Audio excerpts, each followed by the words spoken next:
Ma fiancée m'a dit, je donne ta moto à mon frère pour son anniversaire. De toute façon, tu es trop vieux pour la conduire. J'avais 34 ans et j'avais construit cette moto de A à Z en 5 ans. J'ai répondu, touche à ça et c'est fini entre nous. Elle l'a fait enlever par une dépanneuse pendant que j'étais au travail. C'est à ce moment-là que je l'ai déclaré volée, et son frère a été interpellé lors d'un contrôle routier. Moi, homme de 34 ans, je suis tourneur-fraiseur. Je pilote un tour à commande numérique dans un atelier d'usinage de précision qui produit des composants pour l'aéronautique. Je fais ce métier depuis 12 ans. Je gagne environ 65 000 € par an, ce qui est un bon salaire pour cette profession. Je suis habile de mes mains. Je suis patient avec le métal. Je peux maintenir une tolérance de 5 millièmes de millimètre sur une pièce en titane. Ce genre de précision n'est pas possible si vous êtes quelqu'un de négligent. Je vous dis cela parce que j'ai besoin que vous compreniez que cette moto n'était pas un jouet. C'était un projet d'ingénierie de 5 ans, réalisé par quelqu'un qui usine des pièces d'avion pour gagner sa vie. La moto, laissez-moi vous en parler. J'ai commencé sa construction quand j'avais 29 ans. C'est un café raceur personnalisé basé sur un cadre de Honda CB 750 de 1978, que j'ai trouvé dans une bourse d'échange pour 400 €. Sur 5 ans, je l'ai reconstruite de fond en comble. J'ai usiné moi-même des supports moteurs sur mesure, des caches culbuteurs et des repose-pieds à l'atelier, après mes heures, avec la permission de mon patron. J'ai refait le moteur, un démontage complet, nouveau piston, nouveau segment, nouvelle chaîne de distribution, j'ai rodé les soupapes à la main. J'ai soudé moi-même la modification de la boucle arrière. Je l'ai peinte dans le garage de mon ami sur 3 week-ends. Vert anglais avec une seule bande crème. L'investissement total s'élève à environ 13 000 € en pièces, matériaux et services que je ne pouvais pas faire moi-même, thermolaquage, rembourrage de la selle, câblage final. Cela ne compte pas les quelques 1200 heures de mon propre travail. Si je facture mon temps à seulement 30 € de l'heure, nous parlons de 36 000 € de main-d'œuvre seule. Mais je ne l'ai pas construite pour l'argent. Je l'ai construite parce que fabriquer des choses est dans ma nature. Chaque boulon, chaque support, chaque soudure sur cette machine porte la marque de mes mains. C'est, sans exagération, l'objet le plus significatif que je possède. La moto est immatriculée et la carte grise est à mon nom. L'assurance est à mon nom. J'ai chaque facture, chaque bon de commande, chaque photo du processus de construction organisé dans un dossier sur mon ordinateur. Plus de 400 photos documentant toute la progression sur 5 ans, d'un cadre nu sur un support à une moto fonctionnelle prête à rouler. Ma fiancée n'a jamais aimé la moto. Elle a été franche à ce sujet dès le début de notre relation, qui durait depuis 3 ans. Elle pensait que les motos étaient dangereuses. Elle trouvait que le temps que je passais dans le garage pour l'entretien était obsessionnel. Elle appelait la moto au ton notre copine sur un ton qui se voulait à moitié une plaisanterie. J'ai respecté ses inquiétudes. Je portais un équipement complet à chaque sortie. Je ne l'ai jamais forcée à monter dessus. Je roulais peut-être 2 fois par mois. Le dimanche matin, pour de courts trajets, et j'étais de retour pour le déjeuner. Cela ne dominait pas notre vie. C'était un passe-temps. Mon passe-temps. Elle travaille comme assistante dentaire qualifiée. Elle gagne environ 50 000 € par an. Elle est pragmatique, organisée et a des opinions bien arrêtées sur la façon dont les autres devraient dépenser leur temps et leur argent. Quand nous nous sommes fiancés, environ 8 mois avant cette histoire, l'une des premières choses qu'elle a dites a été « Je suppose que la moto partira une fois que nous serons mariés, n'est-ce pas ?» J'ai dit « Non ». Elle a répondu « Nous en reparlerons ». J'ai dit « Il n'y a rien à discuter. La moto reste ». Cette conversation a eu lieu 3 autres fois au cours des mois suivants. À chaque fois, sa position se durcissait. Il ne s'agissait plus seulement de sécurité. Il s'agissait de maturité et de priorité. Elle affirmait qu'un homme fiancé de 34 ans ne devrait pas jouer avec des motos. Elle disait que l'espace du garage serait mieux utilisé pour du rangement. Elle déclarait vouloir transformer le garage en bureau à domicile pour elle-même. À chaque fois, j'ai répondu non, la moto reste. Puis, il y a environ 5 semaines, elle a impliqué son frère dans l'histoire. Son frère a 26 ans. Il est voiturier dans un hôtel. Il gagne peut-être 25 000 € par an, pourboire compris.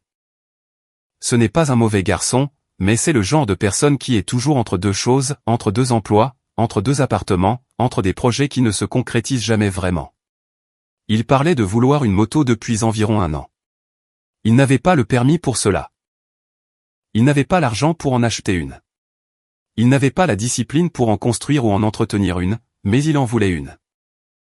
Et dans leur famille, vouloir quelque chose était apparemment la première étape d'un plan en 3 temps, où les étapes 2 et 3 consistaient à ce que quelqu'un d'autre le fournisse. Ma fiancée m'a fait asseoir un mardi soir et m'a dit, sérieusement. J'ai décidé de donner la moto à mon frère pour son anniversaire. C'est le mois prochain. Il veut une moto depuis toujours. Tu la conduis à peine. Et honnêtement, tu es trop vieux pour être sur ce truc de toute façon. J'ai 34 ans. 34. Je suis un tourneur-fraiseur qui peut soulever 140 kilos au soulevé de terre et qui joue dans une équipe de foot en salle le mercredi. Je ne suis pas vraiment sur le point de demander une carte senior. J'ai dit, tu ne donnes rien à personne. C'est ma moto. Je l'ai construite. Elle a répondu, nous allons nous marier. Ce qui est à toi est à moi, et je pense que c'est un cadeau généreux qui résout 2 problèmes. Mon frère obtient ce qu'il veut et nous récupérons l'espace du garage. Cette moto a sa carte grise à mon nom. Elle est assurée par moi. Ce n'est pas un bien commun car nous ne sommes pas encore mariés. Et même si nous l'étions, tu ne peux pas céder unilatéralement la propriété de quelqu'un d'autre. Tu es égoïste. C'est juste une moto. C'est mon frère. Je l'ai regardé et j'ai dit très clairement, touchy et c'est fini. Elle a levé les yeux au ciel. Tu mettrais fin à des fiançailles pour une moto? Je mettrais fin à des fiançailles avec quelqu'un qui vole ma propriété. Oui. Elle m'a traité de dramatique et est allée se coucher. Je pensais que c'était la fin de l'histoire. Je croyais sincèrement que la conversation était terminée. Ce fut mon erreur. 2 semaines plus tard, un jeudi, je suis allé au travail à 6 heures du matin comme toujours. Je suis rentré à 16h30. Je me suis garé dans l'allée, j'ai ouvert le garage. La moto avait disparu. La housse était par terre. Le chargeur de batterie était débranché et soigneusement enroulé sur l'établi. L'endroit où ma moto reposait depuis 3 ans était vide. Juste des taches d'huile sur le béton où elle avait l'habitude de goûter. Je suis resté debout dans ce garage pendant environ 30 secondes. Puis je suis rentré à l'intérieur. Elle était sur le canapé, on ne peut plus détendue, regardant quelque chose sur son téléphone. Elle a levé les yeux et a dit, avant que tu ne paniques. Où est ma moto? Je l'ai fait remorquer chez mon frère. C'est son cadeau d'anniversaire. J'ai organisé ça avec une dépanneuse ce matin après ton départ. C'est fait. Et honnêtement, une fois que tu te seras calmé, tu verras que c'était la bonne décision. Qui l'a remorqué? Une entreprise de dépannage. Je les ai trouvés sur Internet. As-tu signé pour l'enlèvement? Oui. Pour un véhicule qui ne t'appartient pas, dont la carte grise n'est pas à ton nom et que tu n'assures pas? Elle a cligné des yeux. Cette question ne lui avait pas traversé l'esprit. J'ai dit, j'appelle la police. Elle a ri. Elle a vraiment ri. Tu vas appeler la police pour une moto? Ils vont se moquer de toi. Mon véhicule, avec carte grise et assurance à mon nom, a été enlevé de ma propriété à mon insu et sans mon consentement. C'est un vol. Ce n'est pas un vol. Je suis ta fiancée. Je vis ici. Tu n'es pas propriétaire de la moto. Tu n'es pas propriétaire de cette maison. Ton nom ne figure ni sur la carte grise, ni sur l'assurance. Tu as fait enlever un véhicule qui ne t'appartient pas et tu l'as donné à quelqu'un d'autre. C'est la définition même du vol. J'ai appelé le numéro non urgent du commissariat depuis le garage. Elle m'a suivi à l'extérieur, soudain moins confiante. Elle a dit, tu le fais vraiment. Et j'ai répondu, je t'avais dit ce qui arriverait. Tu l'as fait quand même. L'agent qui est venu était professionnel. Il a pris ma déposition. Je lui ai montré la carte grise. Je la garde dans mon coffre ignifuge. Je lui ai montré l'attestation d'assurance. Je lui ai montré des photos du processus de construction sur mon téléphone, prouvant que la moto était la mienne. Je lui ai donné la description, Honda CB 750 de 1978, café raceur personnalisé, vert anglais avec une bande crème et des modifications spécifiques. Il a demandé à ma fiancée sa version des faits. Elle lui a dit qu'elle était ma fiancée et que nous avions un désaccord sur un bien commun. Il a demandé si son nom figurait sur la carte grise. Elle a répondu non. Il a demandé si elle avait une autorisation écrite pour déplacer le véhicule. Elle a répondu non. Il a dit, « Madame, cela pourrait être qualifié de vol. Vous avez commis un délit. » Elle a commencé à pleurer. Il n'a pas semblé ému. Il a rédigé un procès-verbal. Première mise à jour. 6 jours plus tard. Voici ce qui s'est passé après le dépôt de plainte. L'agent m'a dit que puisque je savais où se trouvait la moto, à l'appartement de son frère, je pouvais fournir cette information et ils essaieraient de la récupérer. Je leur ai donné l'adresse. Je leur ai également dit que son frère n'avait pas de permis moto. L'agent l'a noté. 2 jours après le signalement, j'ai reçu un appel de l'inspecteur chargé de l'affaire. Il a dit qu'il n'avait pas encore récupéré la moto à l'adresse de son frère parce que ce dernier n'était pas chez lui lorsqu'ils sont passés. Il a dit qu'il réessayerait. Pendant ce temps, ma fiancée était passée des larmes à une fureur totale. La nuit suivant le dépôt de plainte, elle m'a accablé de tous les arguments possibles, « Tu as appelé les flics à cause de mon frère. Comprends-tu ce que tu as fait? Il pourrait être arrêté. Il est en possession d'un véhicule volé. Oui, il pourrait être arrêté. Elle n'est pas volée. Je la lui ai donnée. Tu ne peux pas donner quelque chose qui ne t'appartient pas. C'est comme si j'entrais chez un concessionnaire et que je donnais la voiture de quelqu'un d'autre à mon ami. Ça ne marche pas comme ça. Nous sommes fiancés. Nous sommes sur le point de nous marier. Tout dans cette maison. Nous ne sommes plus fiancés.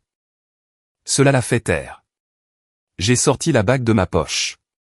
Je la portais sur moi depuis le jour où j'avais trouvé le garage vide parce que je savais que ce moment allait arriver. C'était une bague de 3800 €. Modeste selon les standards d'Internet, importante selon les miens. Elle l'a fixée du regard. Tu mets fin à tout ça pour une moto. Je mets fin à tout ça parce que tu m'as volé, que tu as ignoré ma limite explicite et que ta réaction en te faisant prendre a été de me dire que je réagissais de manière excessive. Ce sont 3 raisons distinctes, et n'importe laquelle d'entre elles suffirait. Elle a pris la bague, l'a remise dans sa boîte et a dit, je la garde. Selon le code civil, une bague de fiançailles est un cadeau conditionnel au mariage. Nous ne nous marions pas. La bague doit être restituée. Depuis quand es-tu avocat? Depuis environ 4 heures après que tu aies volé ma moto. J'ai fait quelques recherches. Elle est partie cette nuit-là. Elle est allée chez ses parents. Elle a emporté la bague avec elle. J'ai documenté le fait qu'elle l'avait prise. Je l'ai ajoutée au dossier. La bague était un combat pour un autre jour. La moto était la priorité. Maintenant, son frère. Son frère. Le roi de la fête. Le voiturier de 26 ans, qui avait désormais un café rasseur sur mesure valant 5 à 10 fois son budget annuel de loisirs garé sur la place de parking de son appartement, ne m'a pas contacté, ne s'est pas excusé, n'a pas proposé de rendre la moto. Au lieu de cela, il a fait la chose probablement la plus stupide qu'il aurait pu faire. Il l'a conduite. Sans permis moto, sans assurance à son nom. Mon assurance couvrait la moto, mais j'avais déjà appelé ma compagnie pour signaler le vol, ce qui suspendait la couverture en attendant l'enquête.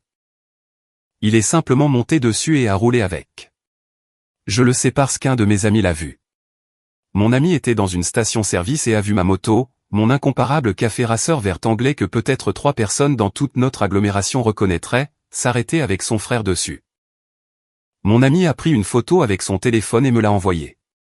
Son frère ne portait pas de casque sur ma moto construite à la main, sans permis, sans assurance. J'ai transféré la photo à l'inspecteur avec un horodatage et une note disant « L'individu conduit le véhicule signalé volé sans permis moto ni casque ». 3 jours après cette photo, son frère s'est fait arrêter lors d'un contrôle routier de routine. L'agent a vérifié la plaque d'immatriculation. La moto est apparue comme signalé volé. Son frère a été interpellé sur le champ. Les chefs d'accusation, recel de biens volés et conduite d'une moto sans le permis approprié, 2 délits. La moto a été mise en fourrière comme pièce à conviction, pas encore restituée. Cette partie m'a fait mal. Ma moto se trouvait dans une fourrière de la police, mais c'était mieux que de rester sur la place de parking de son frère à être conduite sans casque par un gars qui ne savait pas distinguer un carburateur d'un pot catalytique. Son frère a appelé mon ex depuis le commissariat. Mon ex m'a appelé. Je n'ai pas décroché. Elle a laissé un message vocal que j'ai sauvegardé. Le message disait, et je veux être précis, mon frère est en garde à vue à cause de toi. Il ne savait pas qu'elle était volée. Je lui avais dit que je la lui donnais. Il n'a jamais été arrêté auparavant. Si tu ne retires pas ta plainte, mon père va te rendre la vie très difficile. Tu vas le regretter. C'était une menace. J'ai sauvegardé le message vocal, je l'ai transféré sur ma boîte mail et j'en ai fait une copie. Son père m'a appelé le lendemain. Son père est un ancien livreur. Un grand gaillard, avec une voix forte. Le genre d'homme qui a des opinions tranchées sur la loyauté et la famille, et qui les exprime à un volume qui fait grésiller le haut-parleur de votre téléphone. Tu dois sortir mon fils de là. Votre fille a volé ma moto et l'a donnée à votre fils. Votre fils a conduit un véhicule volé sans permis. Ce sont les conséquences de leurs actes, pas des miens. C'est un gamin. Il a 26 ans. Il ne savait pas qu'elle était volée. Il a reçu une moto valant plus de 13 000 € rien qu'en pièces de la part de sa sœur qui ne possède pas de moto. À aucun moment il ne s'est posé de questions. Ce n'est pas. Tu ne peux pas simplement. La famille ne se fait pas ça. Nous ne sommes pas une famille. Votre fille et moi ne sommes plus fiancés. Et même si nous l'étions, un vol est un vol. Il m'a traité de lâche. Il a dit que je n'étais pas assez homme pour gérer cela en face. Il a dit qu'il venait chez moi. Je lui ai dit que s'il se présentait, j'appellerais à nouveau la police. J'avais déjà sauvegardé le message de menace de sa fille. Il n'est pas venu. Deuxième mise à jour. 3 semaines plus tard. Dernière mise à jour. Celle-ci est dense car beaucoup de choses se sont passées rapidement une fois que le système judiciaire s'est mis en marche. Son frère a passé une nuit en garde à vue avant que ses parents ne paient sa caution. La caution était de 2 500 €. Il a comparu la semaine suivante. L'accusation de recel de vol était la plus grave. Son avocat commis d'office a demandé au procureur de la République de requalifier les faits, arguant qu'il avait reçu la moto de bonne foi comme un cadeau. Le procureur a examiné le dossier de police et mes preuves, qui comprenaient à ce stade la carte grise, les documents d'assurance, les photos de la construction, l'échange de SMS où mon ex me disait explicitement qu'elle donnait la moto à son frère. Et le message vocal sauvegardé où elle me menaçait après son arrestation. Le procureur n'a pas abandonné le chef d'accusation. Les preuves que la moto était à moi étaient irréfutables. Le fait que son frère invoque la bonne foi a été discrédité par le fait que sa propre sœur m'avait envoyé un SMS disant qu'elle la lui donnait, ce qui signifiait que la famille savait que la moto ne lui appartenait pas. Le procureur a dit à son avocat que si le frère voulait plaider la bonne foi, il devrait témoigner que sa sœur lui avait menti sur la propriété, ce qui reviendrait à la dénoncer en audience publique. Son avocat lui a conseillé d'accepter une procédure de comparution sur reconnaissance préalable de culpabilité, CRPC. L'accord fut le suivant, plaider coupable pour une accusation réduite d'usage non autorisé d'un véhicule, un délit. Peine, 18 mois de sursis avec mise à l'épreuve, 2 000 € de dommages et intérêts pour moi pour les frais de fourrière, et la moto restituée immédiatement. Il a accepté l'accord. Décision intelligente. Mais voici la partie qui a rendu toute cette affaire satisfaisante d'une manière inattendue. Parce que le frère a accepté l'accord, le parquet a ouvert une enquête distincte sur mon ex-fiancée. Elle n'était pas seulement un témoin. C'est elle qui a orchestré le vol. Elle a organisé l'enlèvement. Elle a signé les papiers. L'accord du frère stipulait explicitement que le véhicule lui avait été fourni par un tiers sans autorité légale, et ce tiers était mon ex. L'inspecteur m'a appelé environ 10 jours après l'accord du frère.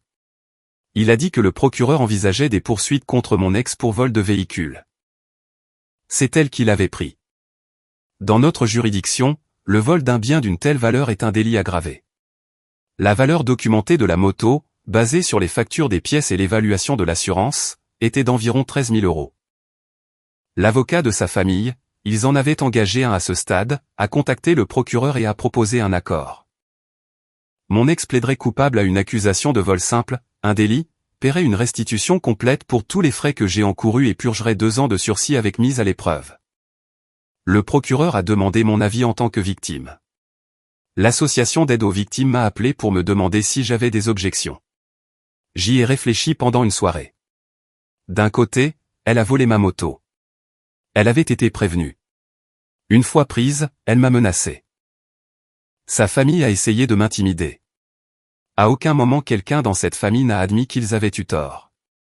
D'un autre côté, une condamnation plus grave la suivrait toute sa vie. Elle est assistante dentaire. La plupart des postes dans le domaine de la santé nécessitent une vérification du casier judiciaire. Une condamnation sérieuse pourrait lui coûter sa carrière et son autorisation d'exercer. Elle a 30 ans. J'ai dit que je n'avais aucune objection à la requalification en délit simple, mais que je voulais une restitution complète, 2000 € de frais de fourrière. 350 € pour la nouvelle serrure du garage que j'avais installée et 185 € pour l'inspection mécanique que j'ai fait faire pour m'assurer que son frère n'avait rien endommagé. Restitution totale, 2535 €, plus 2 ans de mise à l'épreuve et une condamnation pour vol sur son casier judiciaire. Elle a accepté l'accord. Elle y était obligée. La moto a été libérée de la fourrière un mercredi après-midi. J'ai pris ma journée. Je suis allé à la fourrière avec mon ami qui a une camionnette et une remorque. L'employé a traité les documents de main levée. Je suis entré sur le parking et elle était là, mon café rasseur vert anglais garé entre une voiture cabossée et un utilitaire couvert de poussière, avec une étiquette jaune de la fourrière attachée au guidon. Je suis resté à côté d'elle une minute, je l'ai inspectée. Quelques nouvelles rayures sur le réservoir, mineures, probablement dues à la mise en fourrière. Les caches culbuteurs que j'avais usinées moi-même étaient intactes. La selle était sale, mais non endommagée. Tout le reste semblait correct. Mon ami m'a aidé à la charger sur la remorque. Sur le chemin du retour, il a demandé « Ça va ?» J'ai dit « Ça ira une fois qu'elle sera de retour dans le garage. » Nous l'avons déchargée. Je l'ai poussée dans le garage, je l'ai mise sur la béquille centrale, j'ai branché le mainteneur de charge de la batterie et j'ai mis la housse par-dessus. Ensuite, je suis resté là une minute à regarder sa silhouette sous la bâche. Et pour être honnête, j'ai eu les larmes aux yeux. Pas à cause du drame ou des affaires judiciaires, mais parce que j'avais passé 5 ans à construire cette machine de mes propres mains, que quelqu'un avait essayé de me la prendre comme un vieux meuble, et qu'elle était maintenant à la maison. J'ai fait un peu de rangement, j'ai verrouillé le garage, avec une nouvelle serrure dont j'avais seul la clé, et je suis rentré. Les conséquences, brièvement. Son frère a 18 mois de mise à l'épreuve et un délit sur son casier judiciaire. Il travaille toujours comme voiturier, mais sa condamnation signifie que certaines chaînes d'hôtels ne l'embaucheront pas. Certaines effectuent des vérifications d'antécédents sur le personnel voiturier parce qu'il manipule des véhicules coûteux. Ironique, étant donné que tout son problème a commencé parce qu'il n'a pas pu s'empêcher de toucher au véhicule de quelqu'un d'autre. Mon ex a 2 ans de mise à l'épreuve et une condamnation pour vol sur son casier. Elle travaille toujours comme assistante dentaire pour le moment. Le délit ne lui coûtera probablement pas son autorisation d'exercer. L'ordre des chirurgiens dentistes se soucie davantage des crimes et des délits liés à la drogue, mais cette condamnation est là. Chaque futur employeur qui effectuera une vérification de ses antécédents le verra. Chaque dossier de location qui demandera « Avez-vous déjà été condamné ?» nécessitera un oui. La bague, elle l'avait toujours. Mon avocat, oui, j'en ai pris un pour cette partie pour une provision de 1500 €. Il a envoyé une lettre de mise en demeure pour la restitution de la bague de fiançailles. Elle l'a rendue par l'intermédiaire de son avocat dans les 10 jours. Je l'ai vendue pour 2200 €. La revente, encore une fois, est brutale. Et j'ai utilisé l'argent pour payer mes frais de justice. Perte nette de ma poche après la restitution et la vente de la bague, environ 1400 € de frais juridiques, que je ne récupérerai jamais. Considérez cela comme le coût pour apprendre exactement qui j'étais sur le point d'épouser. Sa mère m'a appelé une dernière fois. Elle n'a pas crié. Elle avait l'air fatiguée. Elle a dit, mon fils a un casier. Ma fille a un casier. Tout ça pour une moto. J'ai dit, pour votre fille qui a volé une moto et votre fils qui l'a conduite. Je n'ai pas créé cette situation. Je l'avais prévenue. Elle l'a fait quand même. Elle a dit, j'espère que tu es heureux. J'ai répondu, je ne suis pas heureux. Je suis soulagé. Il y a une différence. Elle a raccroché. Ce fut le dernier contact. La moto est dans mon garage. J'ai remplacé la batterie, fait la vidange, nettoyé les carburateurs, et je l'ai sorti dimanche matin dernier pour la première fois depuis que tout ce gâchis a commencé. J'ai roulé pendant environ 40 minutes. Plus douce que jamais. Le son du moteur, ce son si particulier du 4 cylindres en ligne de la CB750 que quiconque en a déjà entendu un reconnaîtrait, a rempli mon casque et j'ai simplement respiré. Je suis rentré chez moi, je l'ai garé, j'ai mis la housse et j'ai verrouillé. Mon garage, ma moto, ma serrure, ma vie. C'est tout. C'est toute l'histoire. 5 ans de construction et 5 semaines de chaos. Et à la fin, la moto est exactement à sa place. Et les gens qui ont essayé de la prendre sont exactement là où ils se sont mis. Commentaire, il y a des moments dans la vie où poser des limites fermes est la seule façon de se protéger. Le respect de soi commence souvent par le courage de dire non, même lorsque cela implique de décevoir son entourage. Chaque choix que nous faisons entraîne des conséquences, et assumer la responsabilité de ses actes est une véritable preuve de maturité. Parfois, un simple conflit matériel cache en réalité un profond manque de considération pour notre identité. Tourner la page ne signifie pas accepter l'inacceptable, mais plutôt choisir de ne plus laisser l'amertume dicter notre avenir. Poser des limites saines demande une immense force intérieure, mais c'est le seul moyen de préserver son équilibre mental. Entourez-vous de personnes qui valorisent vos efforts et célèbrent vos accomplissements au lieu de les minimiser. La véritable paix de l'esprit s'installe lorsque l'on aligne ses décisions avec ses valeurs profondes. Je vous invite à réfléchir à vos propres limites et à la bienveillance que vous vous accordez au quotidien. Prenez soin de vous et n'oubliez jamais que votre tranquillité d'esprit reste votre bien le plus précieux. Si vous avez aimé, n'oubliez pas de laisser un commentaire et de soutenir la chaîne en vous abonnant. À bientôt pour les prochaines stories.